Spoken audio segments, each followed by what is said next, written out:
1940, Hitler made his great bid for the domination of Europe. His armies smashed across the borders of the Netherlands, Belgium, France.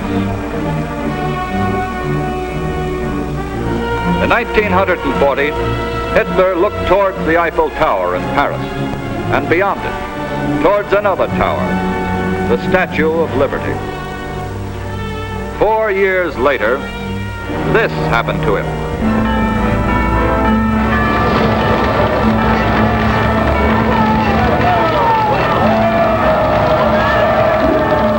Four years later, American wheels started rolling through the cities of France, rolling east towards Berlin. This is the Red Ball Express. This one-way highway is a revolution in the science of military supply. It starts at the beaches of Normandy and extends for hundreds of miles, past Paris and into the front lines of battle. Over it, in a never-ending stream, thousands of American trucks are highballing to victory. The dozens of thousands of tires on the Red Ball speed along, averaging 40 miles an hour round the clock. Over this great turnpike, American tires carrying American equipment have changed the tide of war.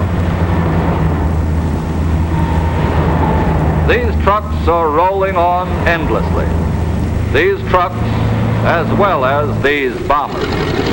On heavy shoes, they speed along the runways. On spinning rubber, they lift their loads into the air, day after day, night after night. While these trucks and planes strike at Germany from the west, Russia squeezes the Nazis back from the east. Here, too, American Lend-Lease trucks, rolling on American Lend-Lease tires, are on the job. In Italy, heavy guns on giant tires are wheeled into position. Mobile artillery rolling with the Fifth Army up the boot. No war has ever moved as much as this one. It moves on tires. This is part of the equipment we built to invade Europe. By now, most of these weapons are used up. These trucks have been worn out. These planes smashed and burnt. These guns destroyed.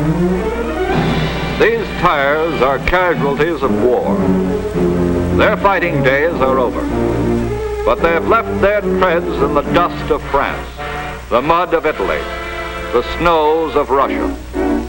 Here at home, tough, strong men are doing a tough, dirty job, rolling rubber onto the roads, airports, and battlefields of many lands. Many of our country's women have joined them. In 3 years of war, Americans have built the greatest rubber industry in the world. So great a number of our tires go overseas that we're forced to cut down here at home. You've watched trucks and buses carting vital war supplies in your cities and towns. In one summer month, you watched them use up 135,000 tires. You won't anymore. Only 73,000 tires are available for the last 3 months of the year. The tires you won't see at home are being sent overseas, 140,000 of them for replacements alone in these same 3 months. Think of the tires needed to equip one infantry division, 1,400 trucks, over 100 mobile artillery pieces, all manner of armored cars, half-tracks, ammunition trailers, ambulances. From ports of embarkation like this one, rubber starts its long, dangerous trip to combat. If these truck tires get to their destination, they will last about 10,000 miles, if they get there. These, whether they end in watery graves or funeral pyres, are part of the manifold waste of war. Even as men, tires are wounded, tires die. Even as men of war, tires of war have their stories to tell. Here is one battle casualty, a tire with hand stitching. It was sewed up by a truck driver as he helped to chase Rommel out of Africa. After roadside repairs, it rolled all the way across the desert into Tunisia. Here is another. This one's injuries were more critical. It too was hand-stitched by a driver, this time in Italy.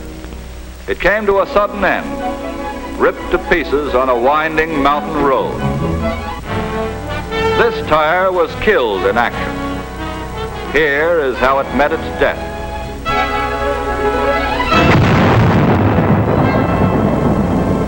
Tires of the air suffer their own particular wounds. Every time a plane lands, chips of rubber are sliced away by the impact.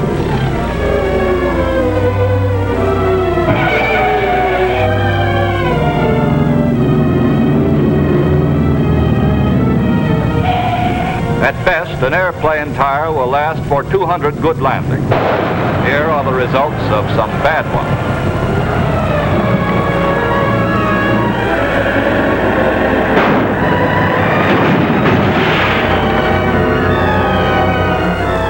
And for every bad landing, other tires roll into action. Crash wagons, fire trucks, ambulances. Up to October 1944, we had lost 42,000 planes since the beginning of the war. 42,000 planes means that number of tires multiplied many times. Perhaps the most important need for more tires has developed with our drive to arm China against Japan. These Chinese soldiers are among the few we have been able to equip with American weapons. Millions of others like them are waiting for more equipment rolling to them on our tires. This is an airfield in India. Transports like these have been used to carry everything from diplomats to other airplanes, pocket editions of themselves. During the past year, these planes, their great weight mounted on rubber tires, have ferried more goods across the Himalayas than were ever carried over the Burma Road. Every 10 minutes, a plane leaves India, carrying cargo for us and our Chinese allies. Cargo that includes machines of war, which also use tires, jeeps, trucks, ambulances. These planes land at Myitkyina in Burma. To repair the airport there, construction equipment was flown in. Anything that could be broken up into 4-ton units. This bulldozer came by air. So did this roller. It took the space of 2 1/3 transport planes to ferry in one dump truck. 6 planes to carry a patrol grader. We use up tires on the trucks and graders. We use up tires on the planes that ferry them. But we cannot supply China by air alone. And here is where tires come in again. We have built a road through these same mountains, the Lido Road. American engineers and equipment have constructed the India-Burma leg. The Chinese are helping us build the connecting link with China. With their bare hands, the Chinese are scratching a path through their mountains. A path to save China as they saved it 2,000 years ago by building the Great Wall. Men and women and children are laboring here, carrying away the earth, loosening the age-old rock. Stone by stone, they're building their road to freedom. Manpower has kept China alive. Now horsepower is taking over. We're putting the Chinese war against Japan on wheels. This ferry carrying American trucks will be replaced in time by a bridge. But now all that counts is to get through to the vast, patient land beyond.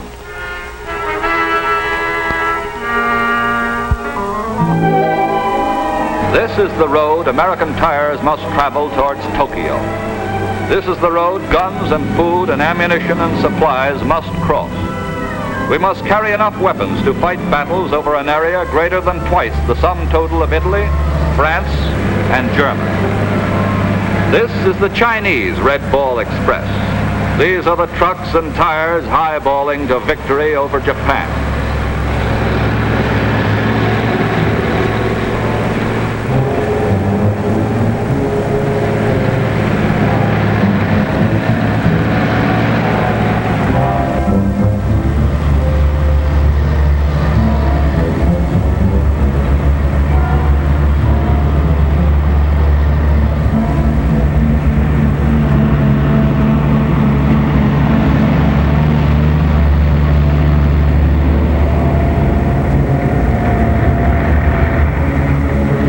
Hundreds of thousands of new heavy-duty tires will leave their marks on the road to Japan. We will build a new Chinese wall, a wall of armor that will move on rubber. We will not rest until we have treaded into the earth of Asia the tread of American tires, the rolling wheels that will destroy forever fascism and Japan.